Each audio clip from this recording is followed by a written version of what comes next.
Pues Marcos, muchas gracias por venir al podcast y por acogernos en tu casa, que en este caso pues es doble agradecimiento. Un placer. Llevábamos un poco de tiempo intentando cuadrar agendas, nos interesaba mucho contar tu historia. Aquí suelen venir personas de alto nivel directivo o fundadoras. Y hemos tenido historias de éxito en España, pero no hemos tenido tantos casos de españoles que triunfan fuera, o por lo menos en multinacionales de referencia. Ahora, haciendo broma, te decía, oye, cuéntanos cómo, sin ser el hijo del dueño, se llega tan alto en una de las compañías más icónicas del mundo, que es Coca-Cola. Bueno, eso es parte de empresas americanas. En las empresas americanas no te preguntan cómo te apellidas, ni de qué partido eres, ni qué religión profesas. Lo que mandan son los resultados. Y si das resultados, eso es hacia arriba. A veces no hay nada más aséptico que el dinero. Y el que genera dinero, pues va hacia arriba. Posiblemente en la cultura empresarial de otros países, pues depende de otras cosas. O quizá históricamente en España, yo supongo que ahora está cambiando, pues lo que se premiaba más es la afinidad, si uno es de la familia, la confianza, independientemente de que fueran buenos o malos ejecutivos. En Estados Unidos y en la mentalidad norteamericana lo que vale es que seas bueno, punto. Hoy tienes la voz un poco afectada. Nos contabas que recientemente has estado en Brasil y ahí ya venías con un poco con la garganta tomada. O sea que bueno, vamos a intentar que el podcast salga y si no, pues si ves que estás agonizando ponemos subtítulos. O sea, nos haces una señal y subtitulamos el episodio. Te decía, hablaremos un poco de tu trayectoria más allá de Coca-Cola. Lo interesante es que has hecho muchas cosas a lo largo de tu vida. Yo te decía, has llegado muy lejos. La gente a veces puede pensar que nos referimos a que has dirigido un departamento o incluso un país, ¿no? Que has sido el country manager de España y tal. En tu caso, por dar contexto a la gente que no lo sepa, llegaste a ser vicepresidente mundial de Coca-Cola. Sí, vicepresidente ejecutivo. En las empresas americanas hay muchas vicepresidencias. Vicepresidencias de ascensores, vicepresidencias de aseos. Hay muchos. Pero yo he sido vicepresidente ejecutivo. Vicepresidente ejecutivo es distinto, es vicepresidente de verdad. Lo que entenderíamos en España, ¿no? Cuando se dice vicepresidente solo hay uno de verdad. Sí. Oye, ahora entraremos, pero ¿cómo empiezas? ¿Tú qué estudias? ¿Tú naces aquí en Madrid? ¿Cómo es un poco tus inicios en el mundo de la empresa? Yo estudio, inicio ingenieros industriales, pero en el año 76, con el decreto de las 4 convocatorias, me meto demasiado en política y en un momento determinado tengo que salir y me voy a Londres. Pierdo el curso. Cuando vuelvo no me puedo volver a matricular en ingeniería y me matriculo en el CEU, en económicas. Como me apasionan las matemáticas, entonces en el CEU solo había económicas hasta tercero, la especialidad había que hacerlo en la Complutense. Y yo hago la especialidad de econometría. Soy la última generación de económetras, porque creo que en clase éramos solamente 12, cuando en política económica o en estructura económica había cientos haciendo esa especialidad. En econometría, que era bastante complicada, éramos 12. Y después de esto ya cambiaron, la fusionaron con cuantitativa y se llamó de otra manera la especialidad. Luego soy de la última generación de económetras que podíamos servir, pues por ejemplo, para el equipo de estudios del Banco de España y para ese tipo de cosas. Y como a mí me gustaba el marketing y me cayó en mis manos un libro que se llama Marketing Científico, todo el tema de análisis, de conocimientos estadísticos y tal, pues se pueden aplicar a variables macroeconómicas, pero también para hacer predicciones sobre demanda, etc. Y entonces, pues, me gustó eso del marketing y nada, contestando anuncios, que era entonces lo que se hacía, anuncios de periódicos que pedían gente, mandé muchos anuncios, me hice algunas entrevistas y en una de ellas, yo no sabía cuál era la compañía, pues me aceptaron y resultó ser Coca-Cola. ¿Esto qué año era más o menos? El 82, creo. O sea que Coca-Cola ya era una gran empresa, pero estaba muy lejos de la imagen que tenemos ahí de Coca-Cola, ¿no? Aquí en España era una gran empresa, siempre ha sido una gran empresa aquí. ¿Y cómo son tus inicios?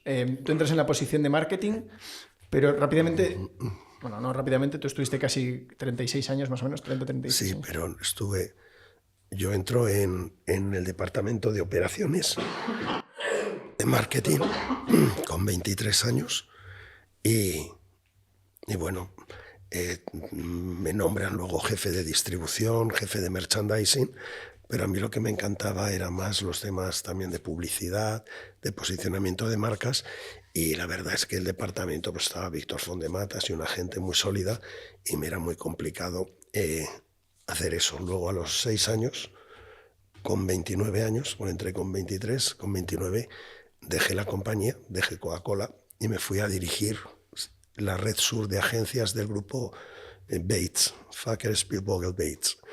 Y bueno, tenía a mi cargo 7 oficinas. Y bueno, pues estuve trabajando en publicidad en esa multinacional americana, dirigiéndola a esa temprana edad. Y al cabo de 3 años o algo así, hubo un cambio en Coca-Cola España y el que había sido director de marketing de toda la vida, antiguo, pues habló con la nueva dirección de que me entrevistaran porque buscaban un director de marketing. Y me entrevistaron y me volvieron a llevar a Coca-Cola. Luego regresé a lo que había sido mi casa. Con un 32 más o menos, ¿no? En esa época. Sí, posiblemente. Sí. Y allí... Director de marketing a esa edad y de muchas cosas. Estábamos con lo de Coca-Cola es la música, patrocinábamos todo, muy divertido. O sea, tú has estado acostumbrado a ser el más joven en las salas de reuniones a lo largo de tu carrera. Cuando era joven sí, ahora ya no. Sí. Pero tu ascenso en esa época fue atípico, era algo inusual, o sí que había directivos. Sí, posiblemente entonces sí. Pero bueno, pues, dio la casualidad.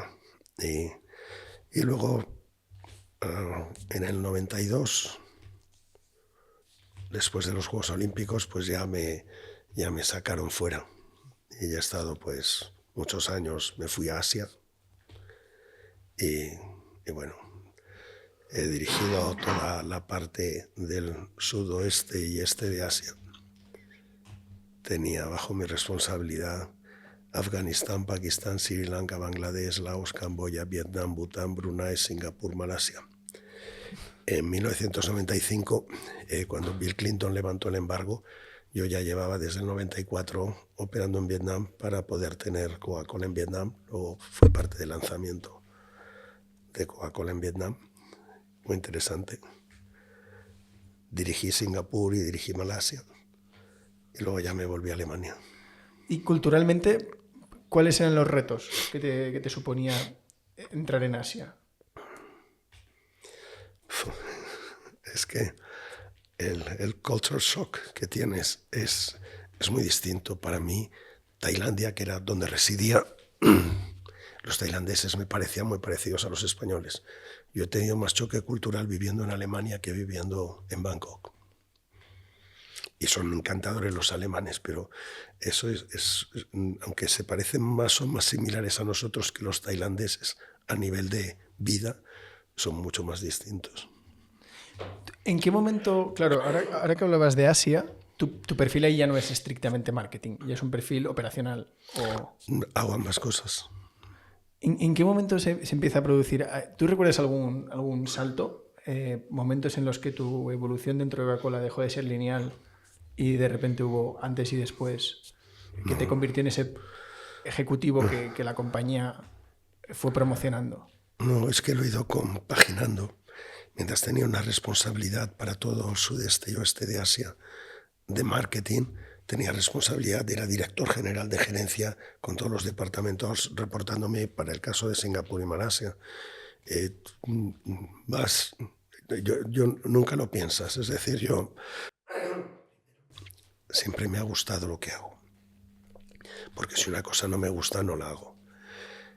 cuando haces algo que te gusta, hay más posibilidades de que te salga bien. Porque si estás haciendo un trabajo que no te gusta, pues es más difícil que te salga bien. Y cuando te sale bien un trabajo, ya la gente que está arriba está pensando en cómo darte el siguiente. Entonces yo nunca he estado pensando en el siguiente trabajo. Me he estado divirtiendo con lo que hacía y de repente, oye Marcos, te necesitamos aquí. Cuando me sacaron de Asia para llevarme a Alemania, pues fui como un paracaidista. Alemania estaba en una situación muy complicada y Atlanta quería darle un cambio. Y el equipo directivo de Alemania no quería ese cambio. Y me dijeron, bueno, pues metemos aquí a Marcos. Y claro, caes en territorio enemigo y tal, y fue complicado. Pero bueno, lo cambiamos. Y, por ejemplo, cuando te toca tomar decisiones de este estilo, difíciles, que me imagino que implicaba cambios en la plantilla y en partes más profundas, ¿no?, del negocio, ¿cómo afrontas esta parte, lo que tú dices, ¿no?, que caes en paracaídas, sabes que no eres bienvenido, pero tú tienes muy claro para qué te han enviado allí?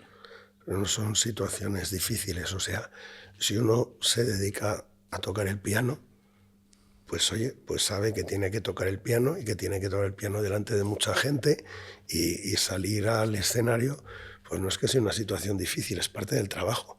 Y si uno lo pasa mal y no le gusta tocar en público, pues que se dedique a otra cosa y no a pianista, ¿no? Pues si te dedicas al tema de trabajo y de ser ejecutivo de una empresa, tú haces tu trabajo y el trabajo es ese. Imagínate a una persona que trabaja en un matadero y que lo pasa mal matando a las vacas con la descarga eléctrica, pues oye, que se busque otro trabajo. Pero lo que no puedes es decir, ay, bueno, es que yo de ejecutivo lo que me gusta es esto, y no lo otro. Tú lo que tienes que hacer es que un proyecto salga y que la empresa vaya bien.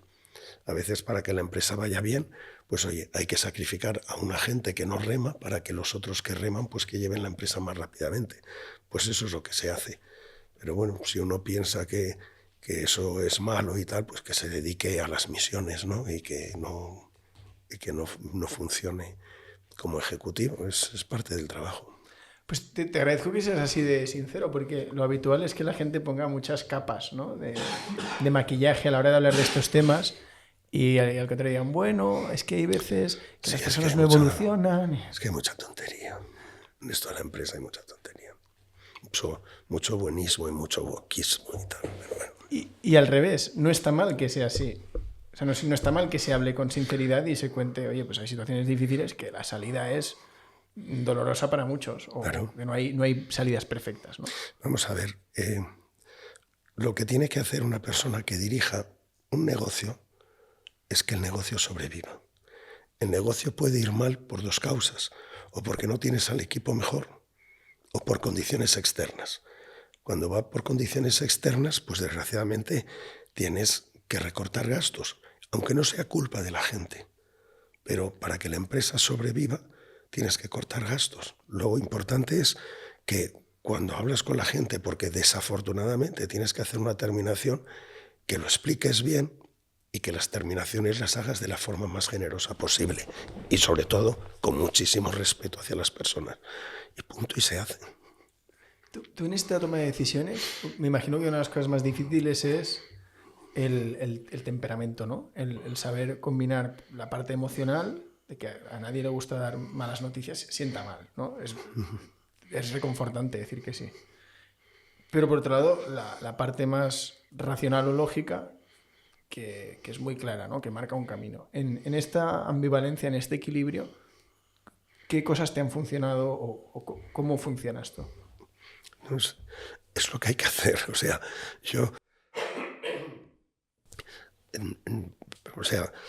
si de repente el negocio va bien y te llevas a toda la plantilla, como yo he hecho en alguna ocasión, al desierto de Marruecos, a Arfú, en aviones, cuando ellos no lo sabían, pidiéndoles que solo llevaran un pequeño equipaje y que fueran al aeropuerto y no sabían a dónde, y que fueran con el pasaporte, o cuando te llevas a toda la plantilla a Malta, a unos barcos. Toda la plantilla de Coca-Cola, éramos 200 en la compañía, pues va bien, pues dices, oye, qué maravilla que estás haciendo algo bien, pero cuando tienes que hacer una reducción del 5%, pues también te toca hacerlo. Tienes que hacer una cosa y tienes que hacer otra. Y Y eso es parte del trabajo. El tema es hacer ambas cosas bien, con mucha empatía, ambas cosas. Pero son las que hay que hacer. ¿Has hecho algunas de estas? ¿Alguna más que nos puedas contar Muchas. en tu biografía, la película de tu vida, de verte en Malta, verte en Marruecos? No, bueno, en Marruecos es mi casa, mi segunda casa. Yo voy mucho, pero digo, llevar a toda la gente, sí, porque descubres a gente que nunca ha estado en el desierto, pues realmente lo que es el desierto, que puedan estar con coches allí y tal, pues es muy bueno ver la satisfacción de gente que les estás dando la oportunidad de algo que a lo mejor, muy probablemente, si no, no hubieran disfrutado nunca. ¿Y tú a nivel personal, algún viaje no convencional, que no sea ir a Barajas, coger un avión, aterrizar? ¿Con qué experiencias te quedas de lo que has hecho hasta ahora? Bueno, viajes no convencionales he hecho muchos, pero, por ejemplo, no convencionales, yo he hecho 6 Dakares africanos. Pues bueno, pues eso son 20 días. Eran 20 días cuando se estaba en África que no eran demasiado convencionales. Eso es dolor y gloria, ¿no? Es muy interesante, muy entretenido. Sí, luego te preguntaré por tu pasión por los coches, que es algo que ha salido en prensa. No tengo pasión por los coches. A mí me encanta el desierto. Y los coches es un instrumento para poder estar en el desierto. ¿Tu pasión es el desierto? Sí.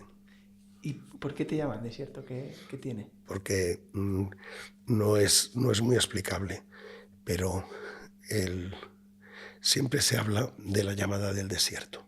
No sé si lo has oído hablar, la llamada del desierto. Pues la llamada del desierto es algo que tú puedes ir a muchos sitios en el mundo. Te vas a la Toscana y dices, uy, qué maravilla la Toscana. Pero no tienes luego la llamada de la Toscana. La llamada de la Toscana sería que tú necesitaras volver ahí, porque si no vuelves te falta algo. Entonces tú puedes estar en los sitios más maravillosos del mundo, pero no tienes esa llamada que te fuerza a volver ahí. El desierto lo tiene. Entonces hay veces que te pasa la primera vez, o la segunda o la tercera que has ido, pero cuando te pasa tú necesitas volver ahí. ¿Cuándo te pasó? ¿Cuándo descubriste esto? No sé, yo llevo en el desierto desde los 18 años.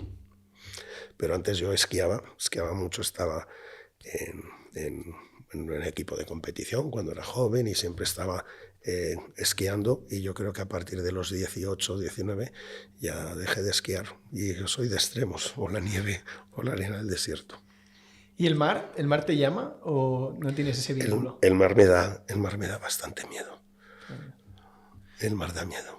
¿En la actualidad ya no esquías? Ocasionalmente? Bueno, ocasionalmente. Son cosas que no se olvidan, como montar en bicicleta. Es lo que te iba a decir, el que tuvo, Sí, ¿no? sí.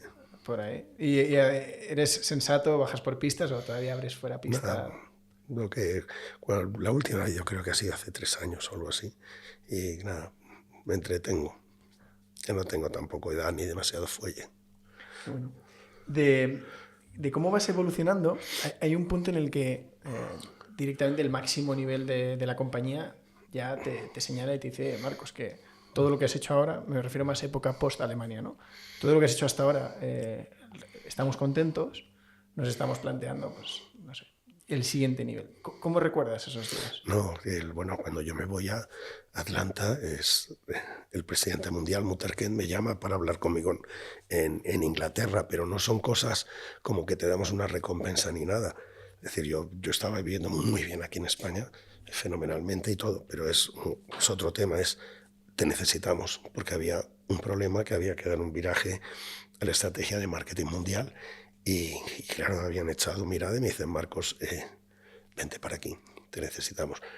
Te rompe un poco la vida porque ya no eres un joven que estás moviéndote como me he movido en el pasado por los países, y mi vida personal fue bastante complicado porque tuve que dejar aquí muchas cosas, irme allí y bueno, y son trabajos básicamente de 24 horas al día. Es decir, cuando tienes un problema te está sonando el teléfono de algo que está pasando en esos momentos en Asia, o algo que sabes que saldrán las noticias al día siguiente en Sudamérica, y es muy complicado. O sea, tú te vas a vivir a Atlanta. Sí. ¿Y cuánto tiempo vives allí? Ahí he estado 3 años, hasta que llegó un momento ya que dije, yo ya tengo mi edad y yo quiero dejar esto, y vamos a buscar ahora un poco ya reemplazo, pues han sido 36 años ahí. Antes hablábamos del buenismo, ¿no? Que decías tú, hay mucho buenismo y mucha tontería en el mundo de la empresa con maquillar cosas que tienen un nombre propio. Con el tema de la conciliación familiar y el equilibrio sucede un poco lo mismo. Hay mucha gente que predica con trucos para tener un equilibrio entre vida personal y laboral, y luego hay mucha gente que te dice, lo único que puedes elegir es hacia dónde te desequilibras. Sí. Si es hacia tu familia y tus amigos, tu tiempo libre o tu trabajo. ¿Cómo ha sido esto en tu cabeza? Es que vamos a ver, es muy difícil ser alto ejecutivo a tiempo parcial. O sea, es que es imposible. Y que si no me lo cuenten. Bueno, a no ser que seas dueño de tu empresa, hacer lo que te da la gana y ya está, ¿vale? Pero si tú tienes una responsabilidad en una empresa grande, que puedes tener líos continuamente, pues sí tienes ciertas ventajas, es decir, que en un momento determinado dices, oye, mañana no tengo nada, a lo mejor, mira, me quedo descansando. Pero es que tampoco puedes tener a veces vacaciones porque de repente ha surgido un problema y tienes que interrumpirlas. Entonces, cuando tienes un sentido de la responsabilidad, esto es lo que es. Entonces, estás dependiendo de todo ello de manera continua y es muy difícil llevarlo. Y si no, pues engaña. Queda muy bien en la teoría, que uno tiene que dedicar un porcentaje de tiempo a una cosa, a otra, tal, pero eso generalmente lo dice gente que no ha experimentado realmente lo que es. Yo he estado, por ejemplo, he tenido relación con algunos comisarios jefes de policía, por ejemplo, con Pedro Díaz Pintado, y yo me acuerdo jugando al mus, y él no podía jugar al mus, porque cada 5 minutos sonaba su teléfono, que había habido un crimen en Málaga, que tal, que no sé qué, sí, bueno, tal. Y entonces no podía estar concentrado, porque es un tema continuo. Entonces, si tú te dedicas a esa profesión, es muy difícil decir, voy a ser 8 horitas, no, estás en plena disposición. Pero bueno, todas estas son cosas que toda la gente que habla de cosas que no ha vivido, que no conoce o que las dice en teoría y que suenan muy bien, de eso está el mundo lleno. Bueno, también es curioso porque ahora que todo el mundo habla de las cámaras de eco de las redes sociales, ¿no? Oye, al final no te creas porque esto es una burbuja. Pero parece que el péndulo también oscila hacia el lado contrario, ¿no? Está empezando a haber ese como reformismo de gente que va a la contraria, que dicen, oye, que la versión cosmética que se vende, esto es mentira. Y parece que cada vez hay más, cobra más fuerza, ¿no? Cada vez hay más gente con miedo a ser políticamente, o sea, sin miedo a ser políticamente incorrecto y a decir las cosas, pues... Eso ha sido la historia de mi vida. Yo siempre he dicho lo que pienso, afortunadamente. Eso es el éxito. Y mira, aprovechando esto que acabas de decir, ¿cuál es tu idea del éxito? ¿O cómo ha cambiado a lo largo del tiempo? Ser libre. Ser libre. Yo he sido libre siempre. Y porque al final, si tú te prostituyes, te dan un gran sueldo, lo que sea, pero el precio es dejar de ser tú mismo o dejar de poder de tener tus opiniones o tus cosas, pues entonces, pues menuda tontería. Tendrás mucho dinero en el banco, pero no eres libre. Yo, por ejemplo, puedo decir muchísimas cosas, y además las llevo diciendo desde que era presidente de Coca-Cola España. Las puedo decir y me fumo un puro. Y hay mucha gente que no puede decirlas por el tema de qué consecuencias tendrán o lo que sea y todo esto. Entonces, bueno, gente con mucho dinero. Pues yo tengo más libertad para dar mis opiniones de cómo creo que debe de ser el mundo, la vida o las cosas, que gente que me puede multiplicar por 10 el poco dinero que pueda yo tener. Yo soy más libre que ellos. Y eso para mí es mucho más éxito. Cuando vuelvo un momento a lo de Atlanta, aunque ya lo has contado, pero porque me parece algo difícil de dimensionar para la gente que a lo mejor no está escuchando. Que te llame el presidente mundial y te diga, oye, lo único que es el cargo, que queremos que vengas, pero claro, implica venir a vivir a Atlanta. Más de uno dirá, seguro que lo ha hecho por dinero. Seguro que en ese momento a ti el dinero ya te daba un poco igual porque tenías unas condiciones económicas consolidadas brutales. Sí. Entonces, ¿qué querías tachar? O sea, que internamente la llamada de no es que yo quería tachar. Vamos a ver, primero se me llama el presidente mundial. El presidente mundial es Mutarken, muy amigo mío. Yo le he conocido, si llevo 36 años en la compañía, pues a lo mejor nos conocimos 30 años atrás. Y nos hemos visto continuamente en reuniones internacionales. Luego él se marchó de la compañía, luego volvió. Es decir, somos todos amigos. El actual presidente, James Quincy, ha sido compañero mío.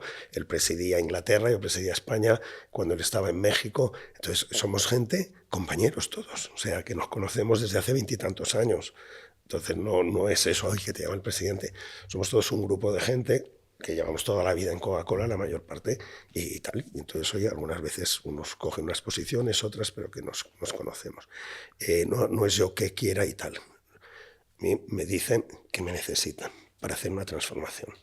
Y una transformación que sé cómo hacerla y cómo se puede hacer. Y además, sobre todo, un tema cuando estás en estas posiciones, que tengas cierta credibilidad con el resto de operaciones en el mundo. Entonces, claro, si coges una persona en un sistema tan complejo como Coca-Cola y viene un tío a decirte lo que tienes que hacer y tú eres un japonés o tú eres un argentino o tú eres un mexicano, le dices, vamos, hombre. O yo estoy en España, me viene una persona que tal. Pero a mí todos mis compañeros me conocían y me daban la credibilidad de que yo sé de ese tema y el cambio que vamos a hacer, por lo cual es mucho más sencillo para la compañía que en ese área concreta el presidente diga, Marcos se va a encargar de esto, y entonces el resto de gente en las operaciones dice, vale, perfecto, Marcos se encarga, confiamos en él. Pero, o sea, me lo piden porque me necesitan para eso. O sea, no es yo que me busco tal, me digo, pues menuda faena, pero es una compañía que me ha dado muchísimas cosas y yo tampoco le voy a decir que no ahora. ¿Notaste que al aceptar tú ya estabas cerrando un círculo? Es decir, hoy entro aquí con fecha de salida. Sí, sí, o sea, digo, al aceptar, digo, es el último sacrificio que hago, porque en algunas ocasiones me ha costado mi vida personal los movimientos y todo ese tipo de cosas. Y de hecho, pues ese movimiento a Estados Unidos pues fue para mí, en lo personal, pagué un precio alto. Entonces, pues digo, bueno, un y no más. Claro, para alguien con familia, no necesariamente hijos, pero pareja, vida asentada en Madrid, no cualquiera habría aceptado. Sí, yo no lo sé. Yo ya te digo, yo no hablo por los demás, pero yo sé lo que me ha pasado en mi vida, lo que hago y ya está. Pero la gente cuando lo juzga desde fuera, la gente lo juzga por sus carencias. Ah, seguro que lo hizo por dinero. Pues el que está diciendo eso es porque probablemente él lo haría por dinero. ¿Me entiendes? O sea, la gente tiene reacciones proyectivas ante situaciones. Entonces, bueno, como a mí no me conocen, pero ellos se ponen en mis zapatos, pues yo lo hubiera aceptado por dinero, luego Marcos lo habrá aceptado por dinero. Venga, hombre. Esto es un mundo de porteras, pero... No fue el caso, claro, lo que preguntamos. Porque a ti iba bien. Sí, en pero España. tampoco tengo yo que dar explicaciones de nada, de nadie. De todas formas, ¿tú notas que a ti te daban menos caña cuando de repente estás en Atlanta o cuando estabas en España? Por opiniones, como que al final, ¿crees que el progresar dentro de la compañía fue haciendo que la gente aceptara mejor tus opiniones fuertes o eso siempre te han llovido palos? No, a mí no es que... No, o sea, he tenido alguna que otra campaña contra mí que en algunas situaciones, pero que tampoco yo sé cuántos palos me dan o no me dan porque no me importa, no ¿Y me qué fijo en generaba? eso. O sea, campañas... No, hubo una que tenía que ver con un tema que había pasado en Telecinco y que me pillaron por medio cuando estaba una vez en Cuzco y tal. Pero nada, no tiene... De laboral, dices. No, de cosas de gente que quiere influir y que querían pegar una patada en el culo a Telecinco, pero en el culo de Coca-Cola, deje usted de poner anuncios en esa cadena y tal y cual, los mandé a paseo y entonces se lo tomaron muy a mal. Un tema que no... Esa es otra, de eso sí que no se habla, del fuego cruzado que hay a veces, de cómo te pilla en medio, te la llevas tú y sin haber hecho nada. Sí, pero también te digo que puestos a estar en posiciones de esto es parte del precio que pagas, y el que no quiera pagar ese precio, pues que se dedique a otro tipo de cosas, ¿sabes? A cultivar fresas y estar más tranquilo, ¿no? Yo eso lo he elegido. Tú ahora ya estás en una etapa de tu vida que nada tiene que ver con los últimos años. No estás en una etapa en la que te sobre el tiempo, pero sí que marcas tú los tiempos un poco de los proyectos que coges, de tu día a día. Si ahora te preguntara el Marcos de Quinto, que entró con 23 años a Coca-Cola, oye, voy a cumplir mis sueños o voy a conseguir lo que quiero y tal, ¿qué le contestarías? Si me lo preguntara, que sí, que va a pasarlo fenomenalmente, con buenos, malos momentos, pero fenomenalmente, y que va a ser libre, y que va a poder eso, a ser libre, que es lo más importante, es el mayor don que puede tener una persona. Imagínate, que es muy complicado, la gente que quisiera entrar en política y no se atreve por las consecuencias que puede tener, yo lo puedo hacer. Ahora tengo una asociación que se llama Pie en Pared con Juan Carlos Girauta. También hay Esperanza Aguirre, Alejo Vidal Cuadras, Dani Lacalle, Miguel Ángel Quintana Paz, el filósofo, en la junta directiva. Y oye, estamos haciendo un montón de cosas contra el tema de la hegemonía woke y nos lo estamos pasando muy bien y construyendo cosas. Yo me dedico a cosas que no me dan dinero, solo cosas que me cuestan dinero y me encantan. Estoy en la junta directiva de la Federación Española de Motociclismo, que es cargo no retribuido, y me lo paso fenomenal porque me encanta mucho el tema de las motos de enduro y he practicado mucho pues la moto de campo. Y hago un montón de cosas, estoy metido en algún medio de comunicación, estoy ahora tratando de sacar un proyecto de unas televisiones, de una OTT, y bueno, estoy con mucha gente haciendo muchas cosas y no retribuidas y nunca con la expectativa de hacer dinero con ellas, por lo cual es una satisfacción tremenda. Bueno, esto sí que es muy presente, cada vez más en España, pero sobre todo en la élite empresarial de Estados Unidos, el devolver, ¿no? No. Yo no devuelvo nada. Es que eso es una de las mayores falacias y estupideces que yo puedo escuchar cuando dicen a un empresario es que tiene que devolver a la sociedad. Quien tiene que devolver a la sociedad son los caraduras que han vivido el presupuesto público y nunca han hecho nada por la sociedad. Lo que tiene que hacer la sociedad es ponerles una estatua a los empresarios. Si tú eres empresario y manejas bien tu empresa, estás creando riqueza, estás dando puestos de trabajo, estás dando formación y estás haciendo que la gente se pueda realizar. Luego eso ya es dar un montón. Si encima tienes que dar más, es como pedir perdón por ser empresario. Anda, quien tiene que pedir perdón es el sindicalista liberado, que no trabaja y vive del morro. Pero él sí que tiene que devolver a la sociedad lo que se ha llevado por la cara. Pero el empresario, demasiado ha dado. Te ha vuelto la voz a Marcos. No, hombre, sí. Es que me indignan los lugares comunes que al final acabamos asumiéndolos todos.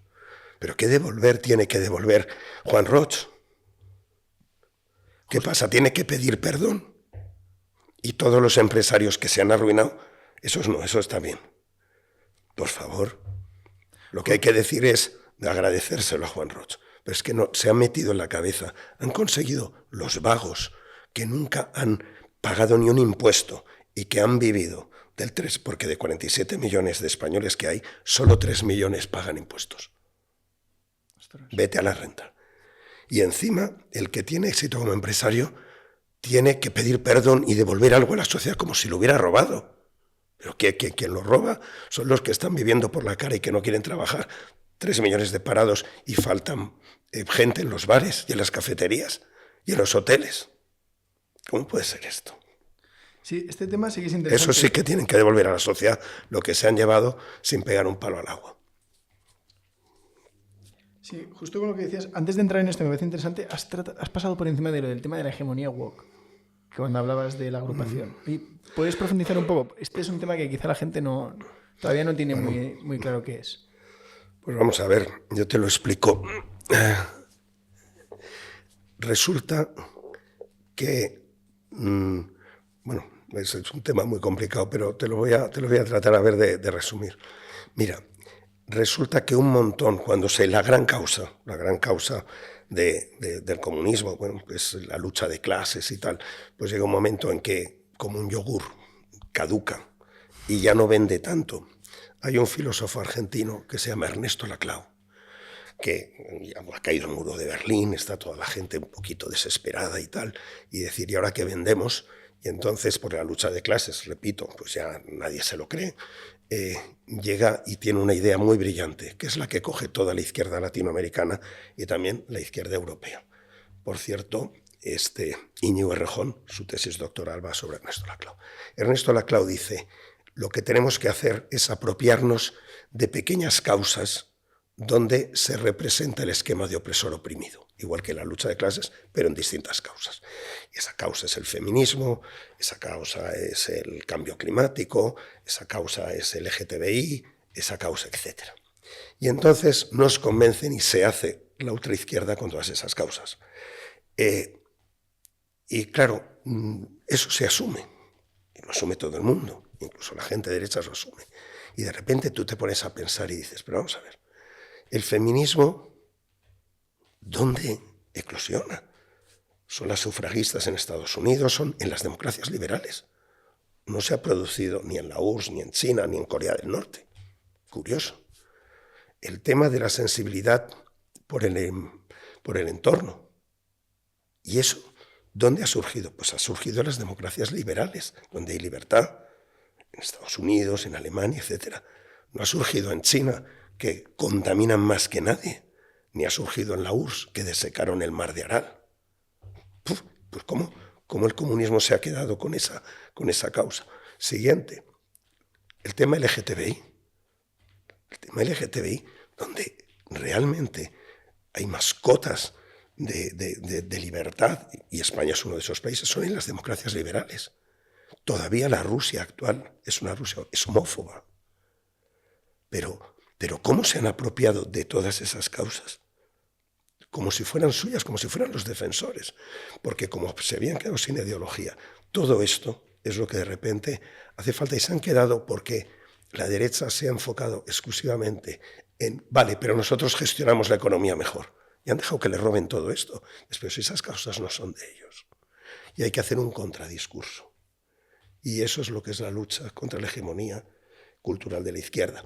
La hegemonía cultural de la izquierda, que la estrategia de Antonio Gramsci, que a finales de los años 30 del pasado, es el que más o menos dijo que en vez de la revolución, de llegar al poder a través de la revolución violenta, pues es mucho más sólido y más inteligente llegar a través de la infiltración en medios de comunicación, de la infiltración en el mundo de la enseñanza y de la infiltración en el mundo de los contenidos, que de hecho es cuando hoy en día pues te das cuenta básicamente que todo el mundo de la educación, tanto en Estados Unidos como en Europa y en Sudamérica, pues bueno, está en manos de la izquierda, como muchos de los medios de comunicación y como lo que es el mundo de la cultura o audiovisual. Todo eso se ha producido porque estaba escrito así. Y lo que sí es, llega un momento en que de alguna manera alguien tiene que hacer pues ese contradiscurso y bueno, pues ahí es un poco de uno de los temas que a mí más me interesan en estos momentos.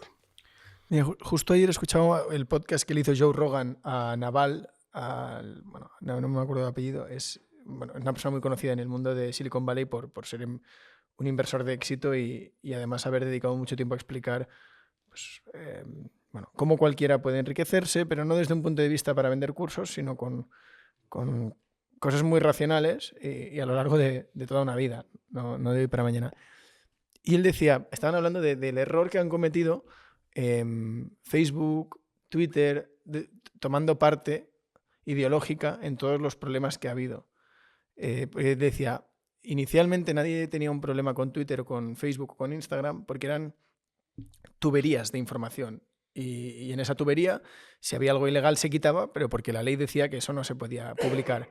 Dice, llegó un punto en el que sin jueces pidiendo que se quitara contenido, empezaron a bloquear a gente. Pero el Twitter ahora se ha visto todo, lo has visto con Elon Musk, se ha descubierto todo. El FBI tenía un implant dentro de Twitter y estaban dando las indicaciones. Y, por ejemplo, todos los temas sobre el hijo de Biden fue prohibido ponerlos y se ha resultado cierto.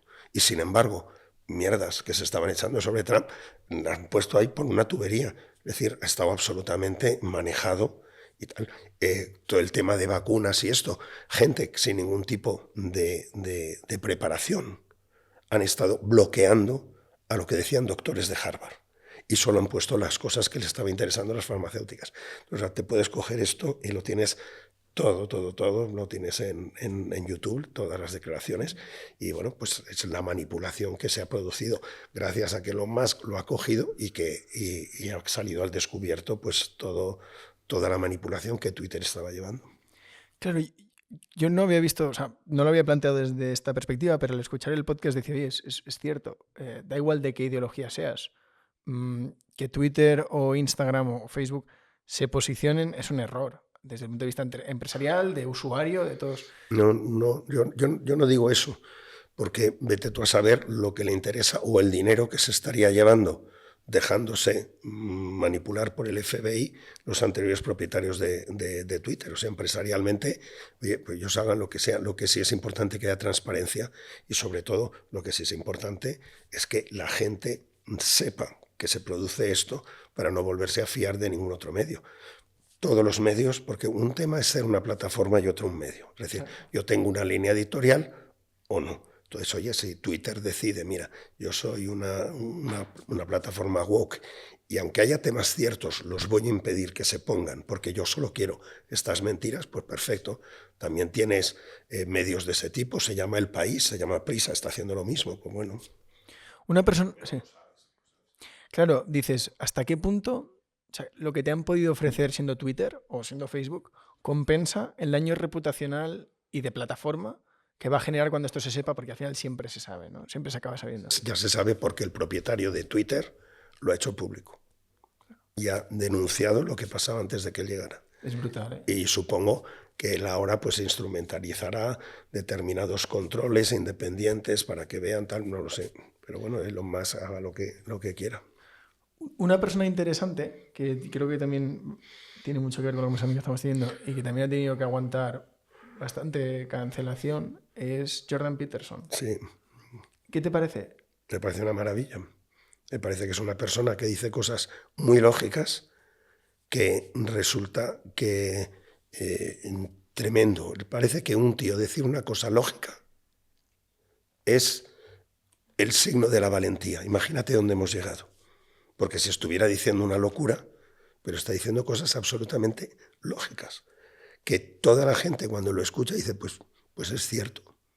Sin embargo, toda la gente tiene miedo a eso. Cosas muy curiosas que hay gente diciendo esto. Me he encontrado vídeos maravillosos de entrevistas, no exactamente de Jordan Peterson o de Ben Shapiro, diciendo como si yo te digo ahora, yo soy una persona de 5 años. Me autopercibo de 5 años. Pues te ríes, entonces yo te podría decir que eres un infanticida y que odias a los niños. ¿Vale? Pues te has reído. Yo te digo, yo soy negro. Y entonces tú te ríes, ¿ves? Te ríes. Entonces yo te diría, tú estás contra los negros, porque yo me autopercibo como negro y en vez de respetarme, cuando te he dicho que soy negro, te ríes. Sin embargo, yo te digo, soy una mujer y ya no te ríes. Porque es el mismo disparate. Pero este disparate, una minoría nos ha hecho que no nos riamos de esto último. ¿No? ¿Y por qué hemos conseguido que esa minoría te rías de lo del niño y lo del negro y no te ríes de la mujer? Es que es una estupidez. Pero te voy a decir una cosa, ahondando en esto. Tema de la edad. El tema del sexo, de la autopercepción, de que yo soy de uno o de otro, es mucho más minoritario que el tema de la edad. El tema de la edad es más transversal. Te explico. Hay mucha más gente insatisfecha con su edad que insatisfecha con su sexo, ¿sí o no? Sí. Hay muchas más operaciones para enmascarar tu edad que para enmascarar tu sexo, ¿sí o no? Sí. Entonces, si yo simplemente por mi autopercepción puedo cambiar mi sexo en el carnet de identidad, ¿por qué no puedo cambiar mi edad en el carnet de identidad? ¿Por qué no? Entonces, si yo pudiera cambiar, porque oye, me autopercibo de una edad distinta, que la puedo cambiar. Consecuencias. Tú podrías decir mañana que tienes 65, que te percibes de 65 y cobrar la pensión, ¿no? O podrías matar al cámara y decir que te autopercibes de 8 y no irías a la cárcel. ¿Vale? Y cuando mi percepción importa más que mi realidad biológica, yo te digo que soy manco y quiero que me respetes y que se me reconozca. ¿Y sabes por qué quiero que se me respete y se me reconozca legalmente que soy manco, porque así me percibo, ¿sabes para qué? ¿Para qué? Para poder aparcar en los sitios de inválidos y que no me rayen el coche. ¿Vale? Pues ya, pero ¿por qué esto es una estupidez y el otro no? ¿Por qué esto es una estupidez y el otro no? Pues vaya, no hay nada mejor que combatir la estupidez con más estupidez, porque es la manera que la gente tiene de abrir los ojos. Todos estos lugares comunes, aunque sean un poco exagerados o parodiados, son el día a día de Twitter, que estábamos hablando. Sí. Aquí dice que la gente, ahora mismo habrá gente que se le esté saliendo espuma por la boca, con lo que has dicho, Marcos. Sí, bueno, fenomenal. Eso me encantaría, porque yo, cuando me entero que hay gente que le sale espuma por la boca, no te imaginas lo que disfruto. Lo que sí que es verdad es que lo que has comentado, que puede parecer así una trivialidad, ¿no? Una ligereza. Si pusiéramos aquí a políticos con un micrófono delante a hablar de esto... Pero ¿por qué una ligereza? Si lo que te he dicho de la edad, Claro. de que mi realidad biológica la puedo alterar solo por mi voluntad y sentimiento, ¿por qué en el sexo y no en las otras cosas? No, ¿Hay alguna explicación científica que lo impida? ¿Por qué? claro, por eso te digo que... Lo que es una estupidez es lo otro. Pero lo otro yo sigo la lógica. Lo mismo con las ocupaciones. Es decir, está también el tema de las ocupaciones que yo lo extendería a los vehículos. Es decir, si tú tienes una autocaravana y te la roban, ¿te la han robado o te la han ocupado? ¿Te la han robado o te la han ocupado? Hay gente que duerme en la ranchera. Colocas el colchón de hinchable y duermes en la ranchera. Te roban la ranchera, te la han ocupado, te la han robado. ¿Por qué no lo extendemos? Es propiedad privada, igual que una casa. Entonces, te pueden robar la ranchera, el coche, y además tú no lo recuperas, sino que además tienes que seguir pagando el seguro y la gasolina. Igual que cuando te ocupan la casa, tienes que seguir pagando la electricidad y el agua. ¿Por qué no?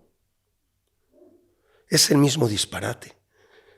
Pero a veces la gente solo con disparates entiende las cosas y la gravedad de las cosas. Porque empiezas con una, con otra, y llega un momento y vamos a hacer un mundo que es un desastre. Es justo eso. Lo que te decía, si ahora pusiéramos aquí a algunos políticos con el micrófono delante, caminan sobre brasas con este tema. Y da igual de la ideología que seas. Pero tú piensas que el tema porque hablábamos, y todo esto ha empezado por la hegemonía cultural, Sí. por la hegemonía cultural. Y ha empezado cuando he recuperado la voz, cuando has dicho lo de devolver a la sociedad. Porque sin querer, en tu cabeza, alguien te ha metido algo que si lo piensas dos veces, a lo mejor estarás de acuerdo conmigo. No tiene la obligación de devolver. Hay que aplaudirle además si lo hace, porque ya en sí mismo su trabajo es algo que mejora la sociedad, no el de los sindicalistas liberados, por cierto, ¿vale? Pero fíjate cómo sin querer nos van metiendo cosas en la cabeza. Eso es la hegemonía cultural de la izquierda. Te pongo un ejemplo muy curioso de esa lluvia fina, de cómo nos van cambiando la cabeza. El empresario es malo y por eso tiene que devolver cosas, pero eso viene de un montón de temas con los que hemos sido bombardeados sin saberlo. Cuando hemos visto en viñetas el empresario es un tío gordo, sombrero de copa y un puro, y el trabajador un tío famélico y tal. Pero cuando ves series como la que se avecina, ¿quién es el malo?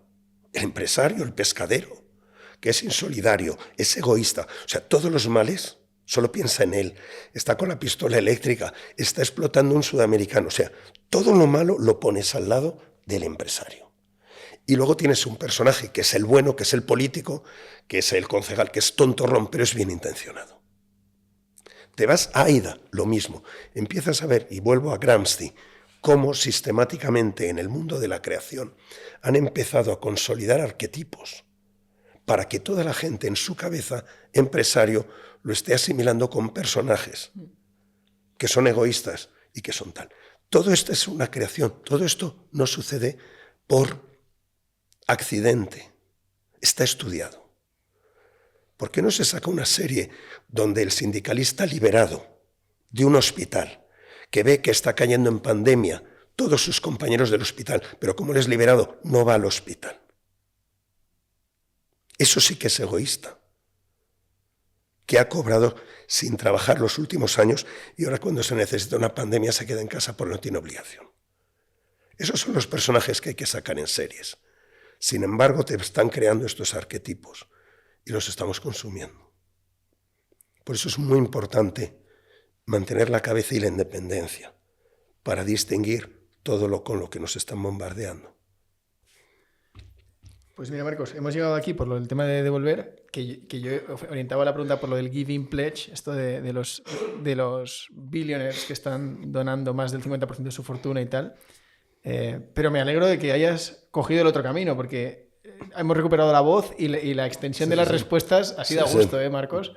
Haberme dicho que te picara un poco y que te pinchara con la hegemonía y la entrevista habría empezado por todo lo alto. Pues nada. Pero es lo que te decía, al final, si uno cae en este juego que estabas planteando, hay muchas trampas argumentales. Es muy difícil. Comparación por comparación, es muy difícil no ser incoherente, porque o estás en contra de todo, o si estás a favor de algunas cosas y de otras no, te va a tocar argumentar muy bien por qué unas sí y otras no, que era pues uno de los motivos por los que se ha hecho famoso Jordan Peterson, ¿no? Por la capacidad de... Es casi irrebatible lo que dice. Sí, exacto. Pues oye, la asociación, tenéis empuje, ¿eh? La asociación... Ahora os doy unos folletos. Pues inauguramos, yo creo, la parte de política, porque tiene mucho que ver. Cuando tú decides poner fin a tu carrera en Coca-Cola, entre otras 1000 cosas que se abrieron, una de ellas fue tu irrupción en política. No, bueno, yo decidí y yo me fui a... Bueno, yo estaba de Atlanta, me fui a Nueva York porque tenía una pareja que es mi actual mujer y bueno, y decidí escribir un libro y ese libro lo escribimos en una casa que tenemos en Lisboa. Y estando en Lisboa es cuando Albert Rivera me llamó. No, me llamó estando yo en Marruecos. Además les digo, lo que yo quiero es estar ahí en el desierto. Estaba unos amigos, me llamó. Había estado con él en un par de ocasiones y aunque yo le conocía a Albert de hacía muchos años, y es cuando me llama y me da la noticia, porque a mí me había dicho, oye, si quería estar en listas y tal, yo digo como independiente, pues siempre he sido independiente, nunca he pertenecido a ningún partido, digo, vale, pero pensaba, digo, me pone de último en la lista de Madrid y por lo menos, o sea, con el nombre decía, mira, tengo un empresario y tal, y lo que sorpresa me llevé en Marruecos es cuando a través del teléfono me llama y me dice que quiere que vaya de número 2 en la lista de Madrid detrás de él, que es un... Entonces, ese momento es cuando dije, Dios mío, esto va en serio. Y ya lo hablé con mi mujer y entonces nos vinimos de Lisboa a Madrid. Y había terminado yo el libro en diciembre y nada. Y ahí empezó. ¿Y cómo empieza? Que por hacer un poco una radiografía de tu paso por política, en este caso... No, nada, pues muy rápido. Hubo hay cambios, inmediatamente, muy pronto me pusieron en la ejecutiva. Dentro de la ejecutiva hay un grupo muy reducido que se llama la permanente. Me pasaron a la permanente y entonces he estado pues muy cercano a todo, porque he estado dentro de ese pequeño grupo. Y he tenido, en 15 meses, he tenido una experiencia muy intensa, porque en 15 meses he vivido 2 elecciones generales.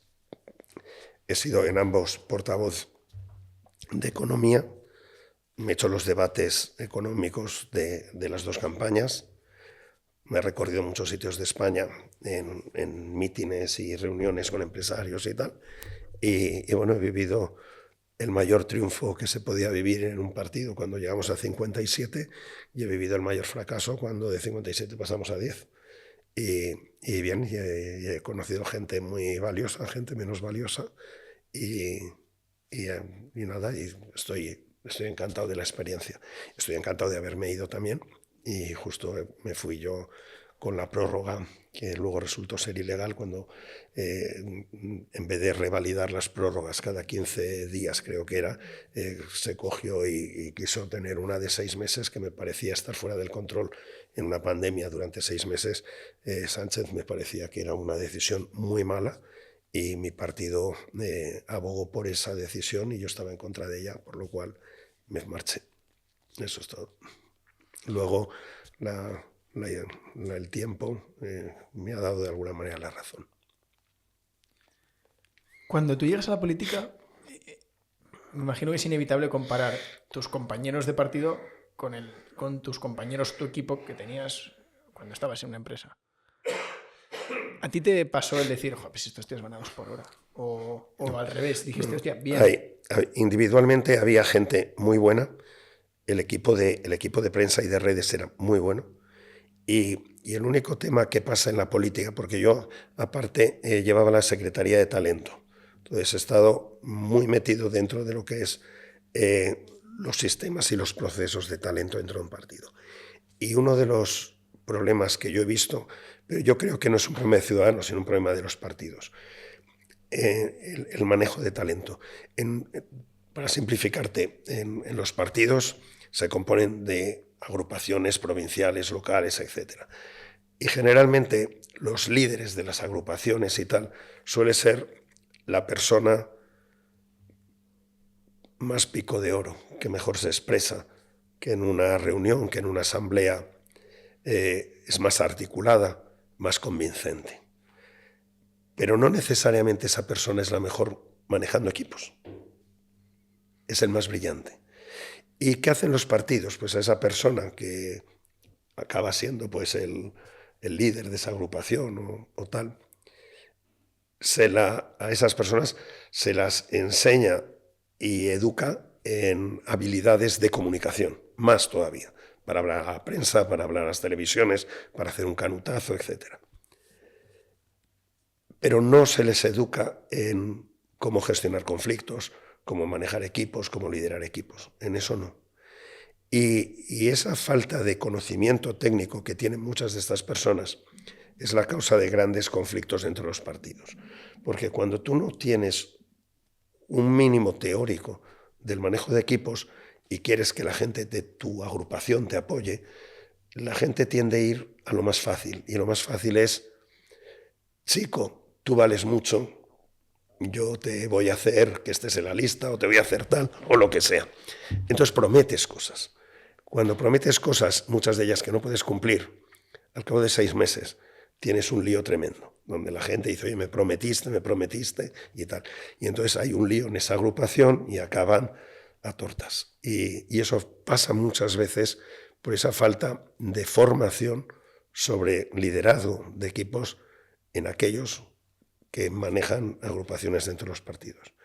Y yo lo que pasa es que ya me marché, pero cuando ya estaba diciendo hay pequeñas herramientas que son muy fáciles de aplicar, incluso con un teléfono móvil que todos los viernes gente de determinada agrupación, al final un cuestionario de 3 preguntas tontas, no hace falta que sean muy interesantes.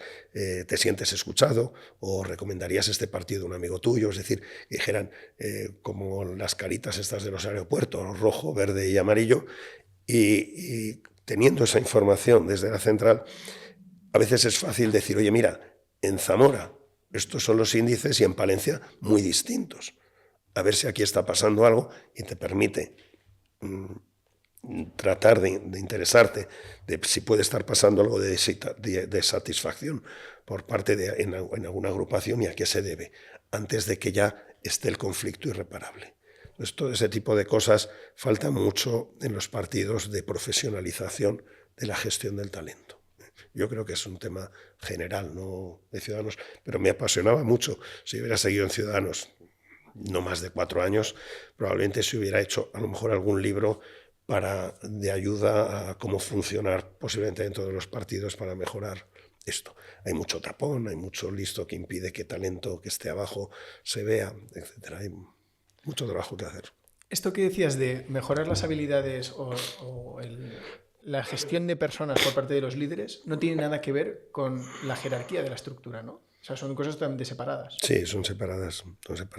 ¿Qué te parece la estructura de los partidos? ¿Crees que está bien planteada o ahí también detectaste deficiencias? Bueno, son distintas, son muy distintas.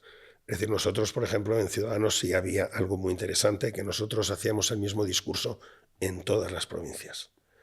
Entonces, oye, si nosotros estamos a favor de una España de hombres libres iguales, pues oye, lo decimos aquí y allí, pero un PSOE, por ejemplo, son muchos partidos. Tiene un PSC y dice, aquí de libres e iguales nada, aquí los catalanes más y merecemos más de no sé qué, tal. Entonces tienen discursos distintos.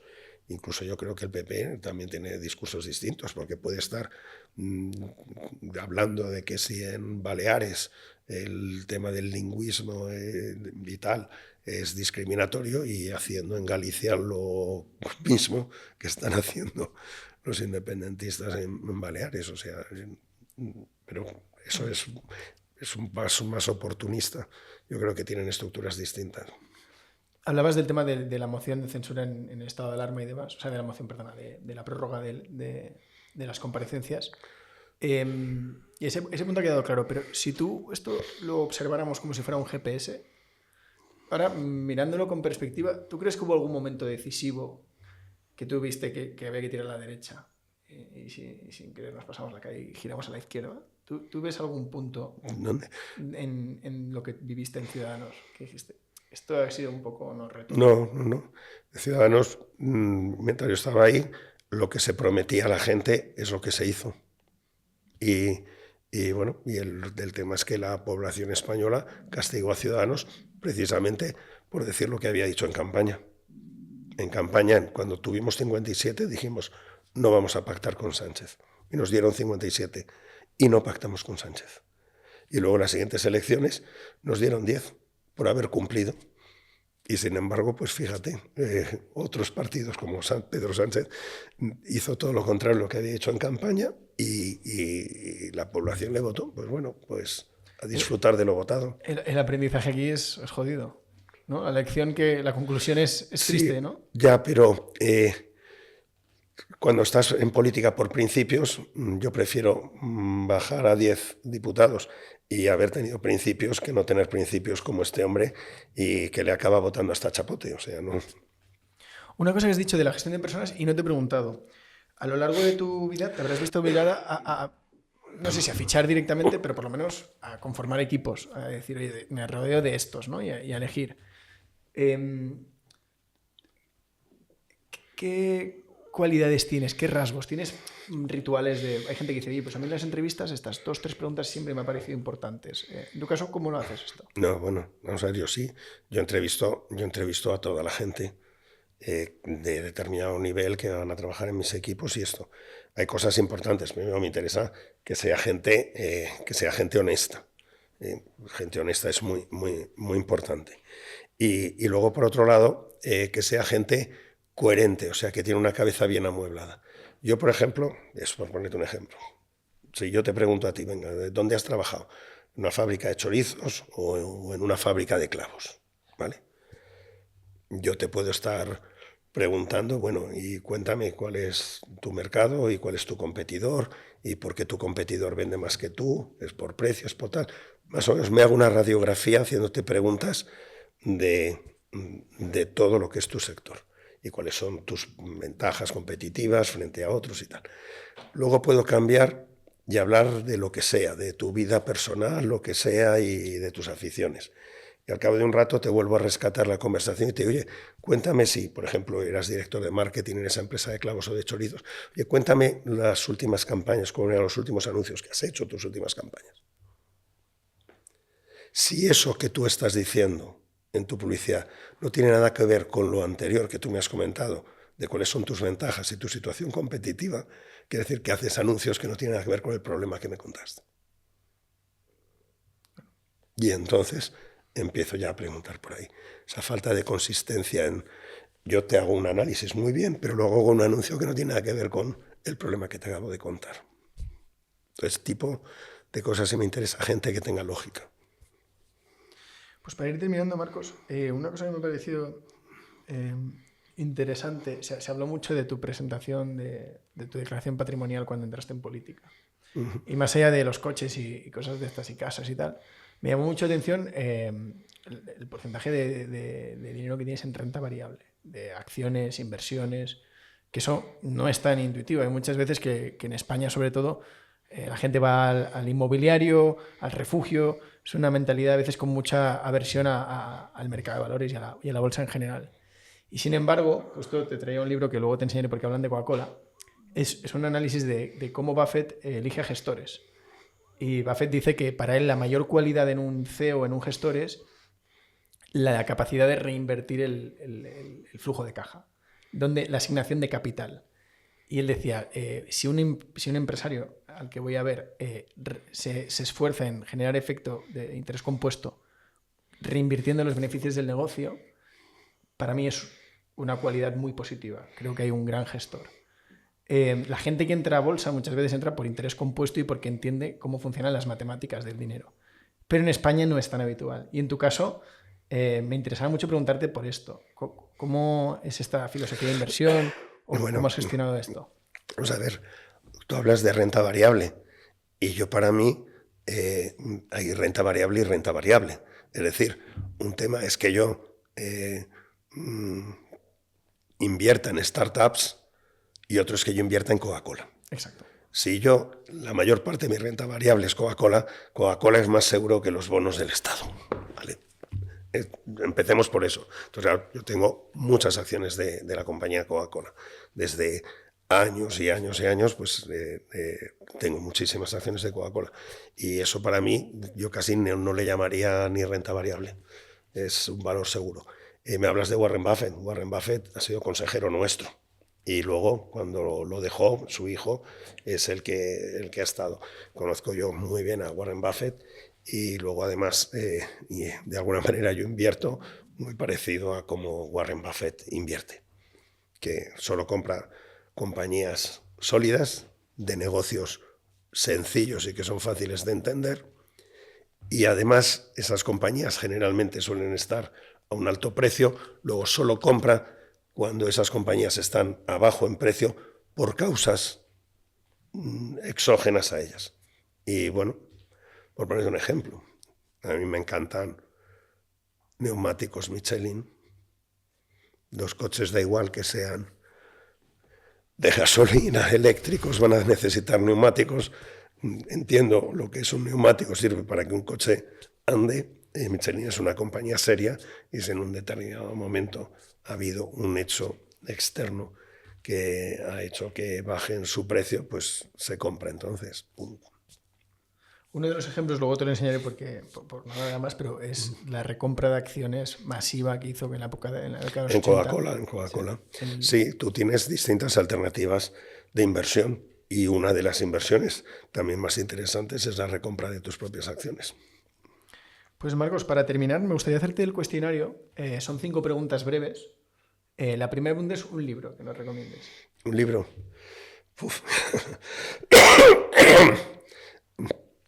El último de Juan Carlos Girauta, que es el de Sentimentales, Ofendidos, Mediocres y Agresivos, que habla de lo que hemos estado hablando antes, del tema de la hegemonía woke, y es un libro, yo creo, muy, muy, muy interesante. Una canción. Una canción, pues muchas me vienen a la cabeza. ¿La dejamos para el final? Es demasiado personal. Ninguna. Ninguna. Un restaurante. Uy, hay varios, pero por ejemplo, hay uno, La Muralla, que está en Cañete, en la carretera de Cuenca-Teruel, maravilloso. ¿Alguno más para compensar la canción? Pues venga, pues Los Sardinales en Marbella, un chiringuito, donde yo creo que los mejores chanquetes y lo mejor de comida andaluza. Una aplicación que utilices mucho en tu día a día, algún producto tecnológico. Bueno, yo creo que como todo el mundo los que más podemos utilizar sea WhatsApp y nada. Y Twitter, sí, WhatsApp más que Telegram. Twitter. Y para terminar, la última compra que has hecho en Amazon. Un megáfono de estos. Porque el otro día hicimos un acto de checas en Madrid, ayer mismo, y luego fuimos a ver al alcalde.